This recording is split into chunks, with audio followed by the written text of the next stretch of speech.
Hi, welcome to another episode of Tell Me How You're Mighty. This is Tracy Schorn, otherwise known as Chump Lady. I'm usually joined by my co-host Sarah Gorel, but she had a little issue getting into the studio today, so it's just going to be me. And I've gotten a lot of requests to talk about the Ashley Madison Netflix documentary that's out right now. I have so many thoughts. I thought we could divide them up, and there will be spoilers. So if you haven't watched the series, listen to this later. If you have no interest in watching the series, like Ashley Madison is not something you want to spend 3 episodes boiling your brain in, then you can just listen to me riff on it. It won't mean anything, but I hope you find the conversation interesting. I could have been a contender.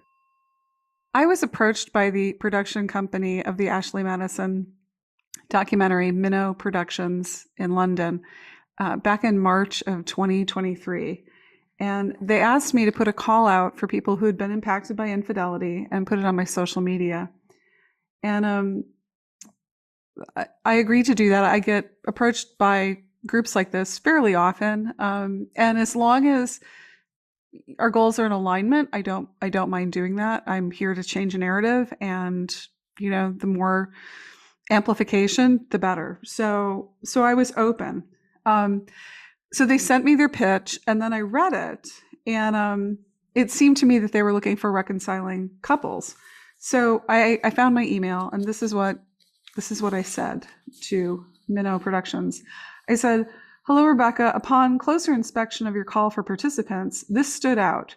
The purpose of the discussion will be to explore the challenges of maintaining a long-term relationship and to better understand the complexities of infidelity and how people overcome it. We are absolutely a community of people who've overcome infidelity. However, we overcame it by leaving the abusers, not maintaining the relationship. That is the focus of my book. That is the focus of this community, and which millions of people have been impacted by infidelity. I started it precisely because the dominant narrative assumed reconciliation. If you're looking for people who are reconciling, I am not your audience. Please let me know how you'd like to proceed." And this is what the producer wrote back to me. She said, "Hello, Tracy. Thank you for your message. We are interested in the full spectrum. So people who have managed or are in the process of reconciling, but also people who found peace and fulfillment in leaving their partner. We are very interested to hear from people for whom separation was an empowering decision that changed their life for the better. So your audience sounds perfect in this regard. Like yourself, we are keen to challenge the way our culture prioritizes longevity in relationships and sticking things out over independence and happiness. Thank you for flagging this, though. I will certainly bear this in mind when chatting with any of your members." Well, fast forward, I did put the call out, and 2 people, I don't know how many actually responded to, but 2 people from Chump Nation, from our community, were chosen and were filmed. And then about 3 weeks before the Ashley Madison documentary aired, they were told that their segments didn't make the final cut. And I spoke with both of them, and I'm hoping to actually get them in a future podcast to tell their stories. But both of them came from the leave a cheater, gain a life perspective. And they had stories that were not the happily ever after that appeared in the documentary. The man in the flamingo suit. So it starts with this lackey for the Ashley Madison, who I guess is a good friend of the CEO, Noel Biderman. And yeah, Sarah, who unfortunately can't be here, and hopefully she'll snark about this later, but she said, "Why did they have to choose the most unattractive people to showcase?" I don't know if this was, and it's not fair to point fun of the man's odd demeanor, but more his strange lack of morals. But he's clearly a character. He wears big glasses. He has a pink shirt with flamingos on it. He lives in a very nice home with a swimming pool. He seems like an odd duck. but a sales guy, right? But really good at selling. And I guess if you were Ashley Madison, you'd want this guy on your sales team. Affable, friendly, non-judgmental, sort of like a bud. You might be put off by his appearance, but gosh darn, he's charming. And then he totally loses me. I think it's the second episode when he says that he's married and that he would not want his husband to cheat on him, or he wouldn't cheat on his husband. But then he says with great certainty, as someone that this has never happened to, that bad marriages make people cheat. That that is the reason, based on all of his time at Ashley Madison, that people said happiness in their marriages, that's what makes a cheater. And at that point I thought, I am done with you, sir. The Christian vloggers, Sam and Naya. Oh man. This guy, what an operator. I have so many thoughts. My first thought is Jesus cheaters are a whole separate section of infidelity. They are, I mean, there's the religious hypocrisy, there's kind of holding yourself out as a moral authority, that you're clean cut, that you're literally trading on this image of being a family man, with your beautiful wife and your winsome children, and projecting that to the world, when in fact you have a double life, a deep double life.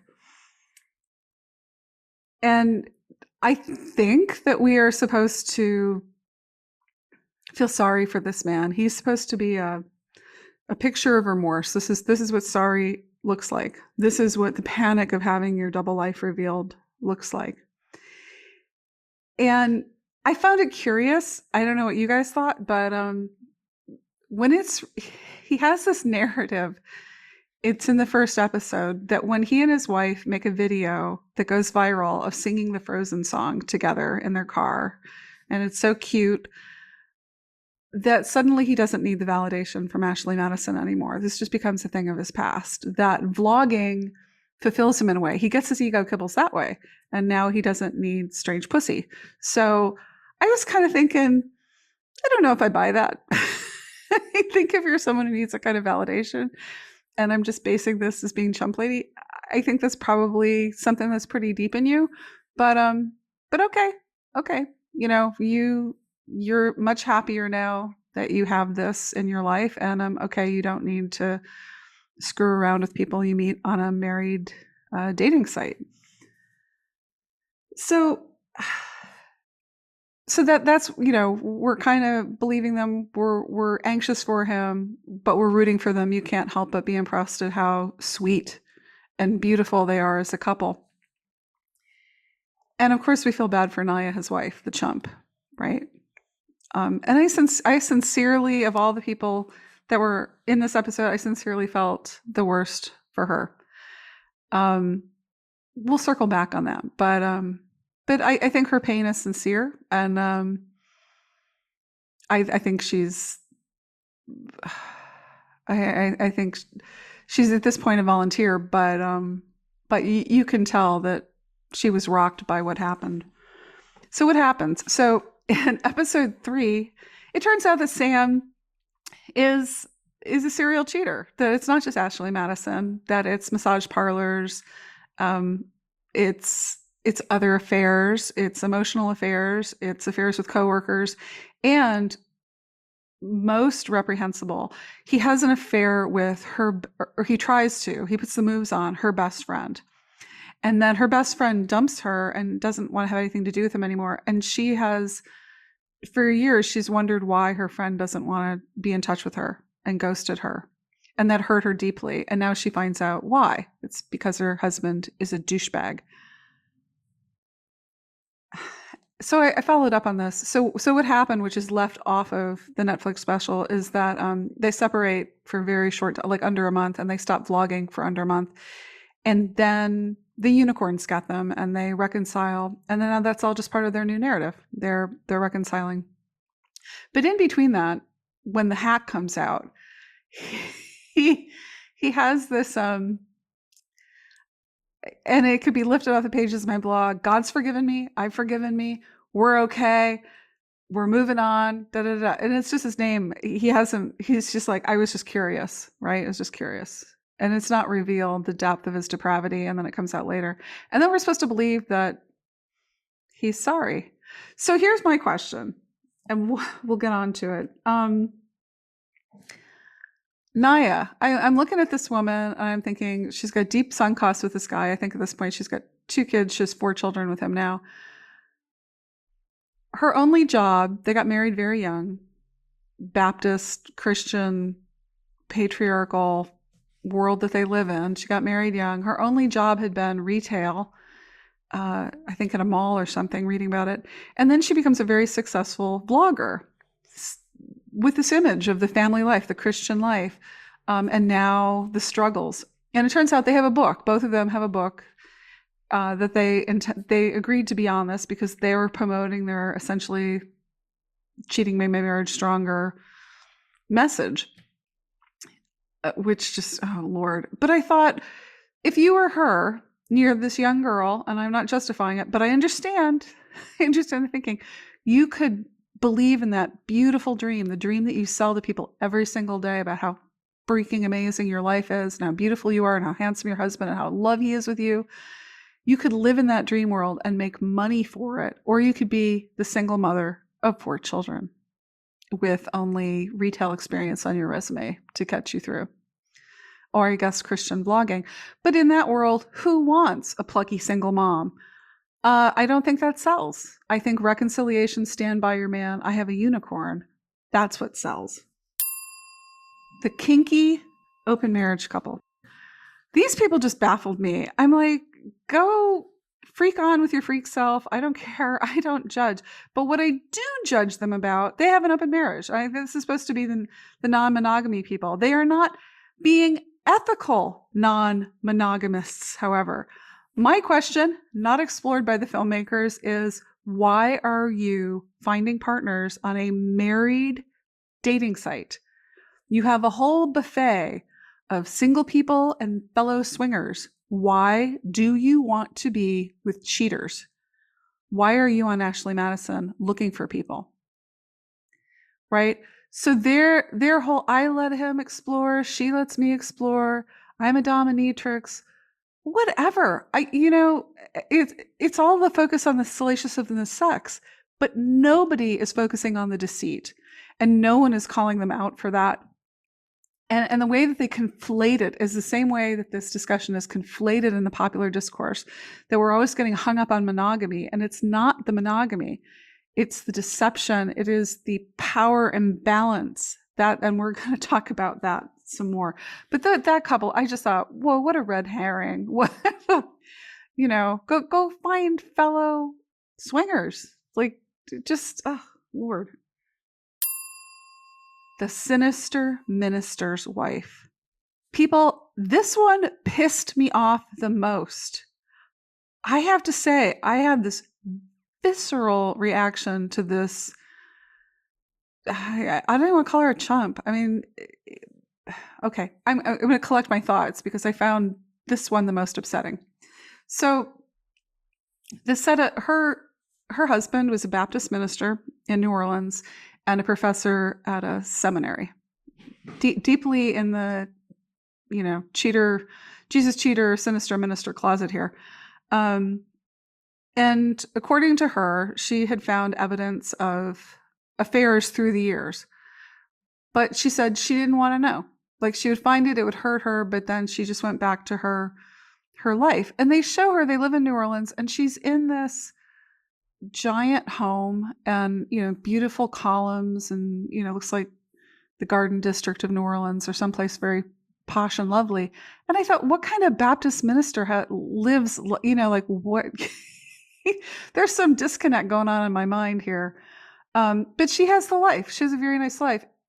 And I am offended at well, surely you must have known. Again, it denies the credibility that people can have double lives and you don't know about them. So this is the chump that, like, look, I knew, but I looked the other way because, intact family, I didn't want to break it up. And then it pivots to the shame her husband must have felt with his multiple infidelities, the shame he had of his secrets, and that it was shame that killed him. So the Ashley Madison, the data leak comes out, his name's on the list, he's called in by the board of his seminary, and he's told he has to leave his job. And then he goes home and he kills himself. And, you know, her neighbor finds the body and tells her, and obviously that's incredibly tragic. But the lesson she takes from this is that shame killed him. She wishes that they could have reconciled. She says this, you know, not in the documentary, but off the documentary. She wishes she could be Sam and Naya. She wishes she was that unicorn reconciling couple.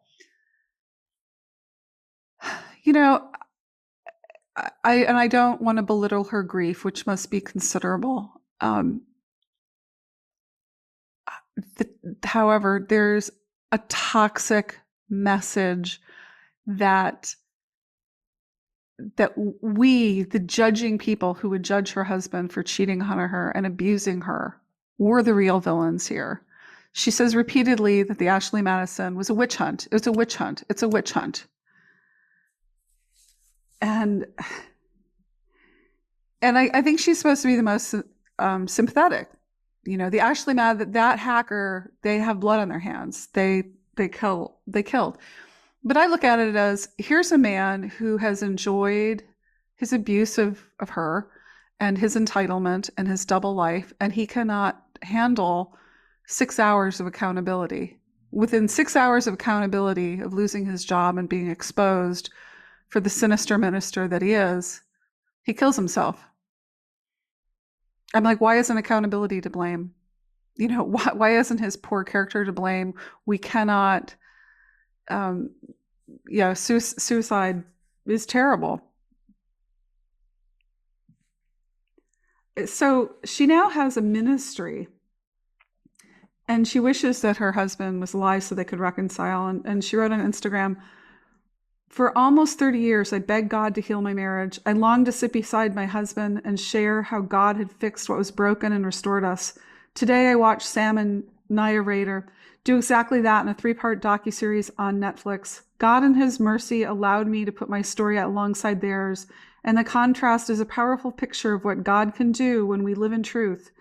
If you watch it, let me warn you, it's not a faith-based project. There is sleaze. You will be uncomfortable. But nothing can hide God's beauty and his glory." Yeah, I don't even know what to do with that, but I'm deeply sorry that she didn't have the husband that she thought she had. I think if God's revealing his truth and his glory, perhaps she needs to spend time with who that man really was and what he did to her and the price she exacted on that. She forgives him.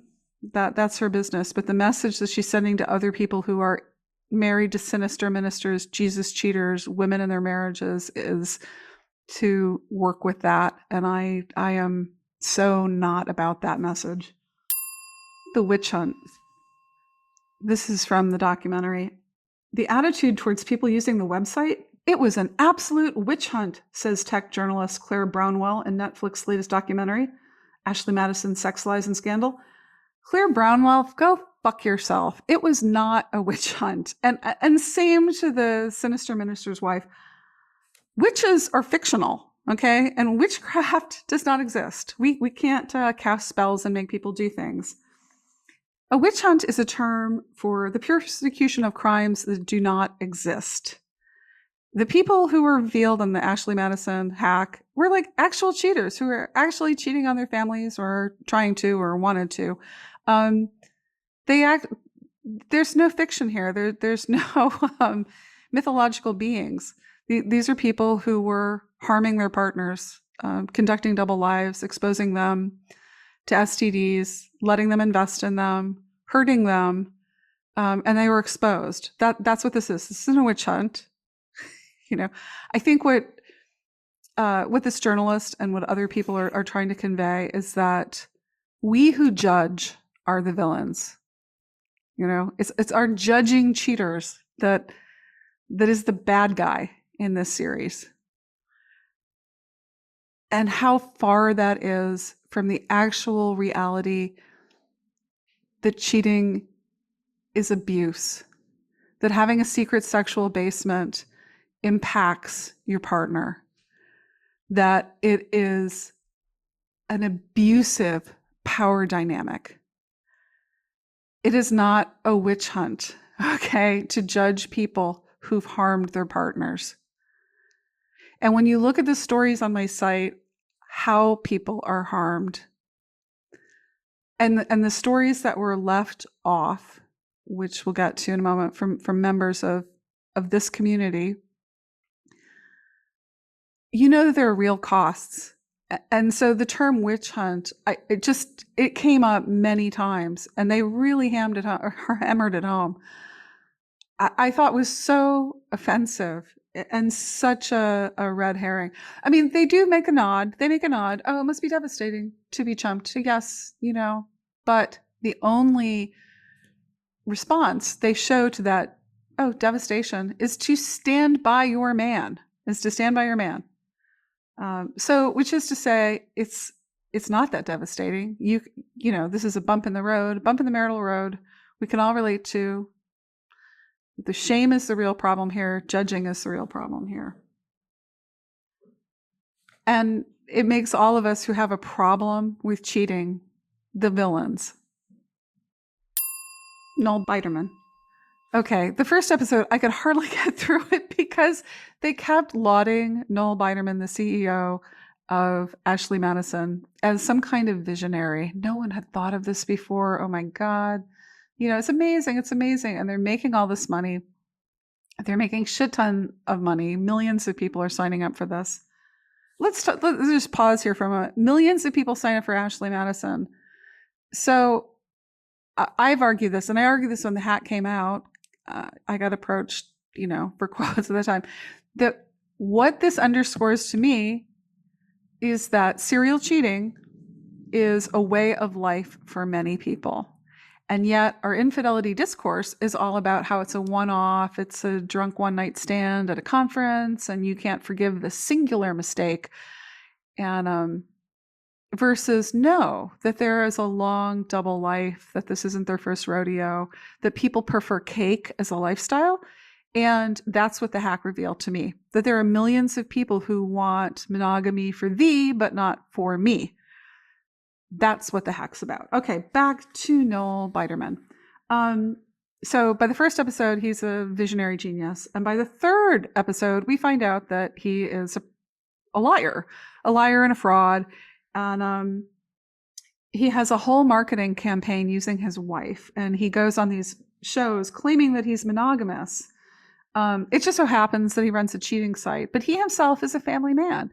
And he gets his wife to stand by him and spew this bullshit. She goes so far as to be on billboards, right? My wife is hot. I bet yours is too.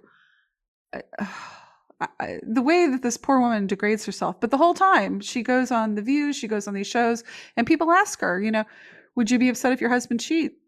Well, of course I would be devastated, but I don't judge. This is her. Well, then that blew up in her face, because when the data hack happened, I think in the second release of data, it showed that Noel Biderman had been having affairs with all sorts of people, including 18-year-old escorts. He had a thing for young sex workers, prostitutes, and reviewed them and would ask for the ones he liked. So he's a fraud, and nobody, I guess, is that a witch hunt? Was that a witch hunt? Or are we not supposed to judge him or is it supposed to be oh, surely you must have known? I mean, in that case, I think, yes, surely we must have known. Why is this guy pretending to be a family man? Wink, wink, nudge, nudge. Why is that an appealing market? It's like he himself doesn't want to be judged as a cheater, but he's happy to take your credit card information so that you can be a cheater. I mean, go figure that one. The data dump. Okay, this is the thing we're supposed to care the most about. The data dump, the hack, was the main character of the show. And frankly, I found a lot of that part a bit overwrought. But they get the guy in from Sweden, the hackers who are essentially twiddling their thumbs. I mean, they figure out it's an inside job. It's probably somebody who's worked for the company who has a thing or doesn't like Noel Biderman. And that's about as far as they get. And that's about as far as law enforcement gets too. But the interesting thing about this, I thought, was that it reveals that the company, they commit fraud. And they did have to settle, I think, like an $11 million class action lawsuit from the users. They pay people. You have to pay an upcharge to delete their information to show that they were never on the site. They do this, and of course, they never delete the information. But they're happy to take your $20, to delete your information, and that doesn't happen. That also exposes that they had fembots. They had artificial intelligence taking little profiles and chatting with men, and men they can't respond unless they buy credits, which you do on your credit card. So every time you're having a chat, ding ding ding ding ding, goes the cash register. They're making money, and these guys, horny guys, are thinking they're connecting with women when they're actually connecting with a chatbot. So yeah, he's just a real stand-up business guy, right? The hacker. I think the hacker is the secret hero of this show. That's who I was rooting for. And I'm not saying hacking is right? I know it's criminal. I know it's a problem. But the impact group, which is what the hacker called him or herself, it's probably just one person, says law enforcement. The hacker never asked for money. And as far as anyone can tell, this person or persons never hacked again. And then they think it was someone on the inside. There was one journalist who they interviewed who did manage to get on the dark web and contacted someone who claimed that they were the impact group. And they said that they did it. Their motivation was to be a whistleblower about the fraud. And that they were lying to their customers, and the hacker said that the customers were like addicts. Now, we have no way of knowing if that was true, but maybe those were the motivations of the hacker. We're not to know because the person disappeared. They were never caught. I guess we're supposed to feel really sorry that Ashley Madison was cut off at the knees, but it wasn't. It was rebought, and it still exists as a new owner. I don't know what the hacker's motivations were, but for me, it was about the power balance being upset. I thought, like, viva la revolution. So now the chumps know the secret. Now the double life has been revealed. The power, the theft of their reality has been given back to these people. And to me, that's what everyone's losing their shit about, is the power dynamic has changed. Yeah. No one can stand. Their entitlement was taken away. And I guess that's supposed to be a tragedy. That wraps another episode of Tell Me How You're Mighty. You want to leave us a mighty story or a fuckwit of the week submission? Check out our new website, tellmehowyourmighty.com. That's yours spelled Y-O-U-R-E. We've got all the episodes, show notes, links to our guests, and you can see the tea room where Sarah and I first met. If you enjoyed this episode, please review the podcast and follow us. Thanks. See you next week.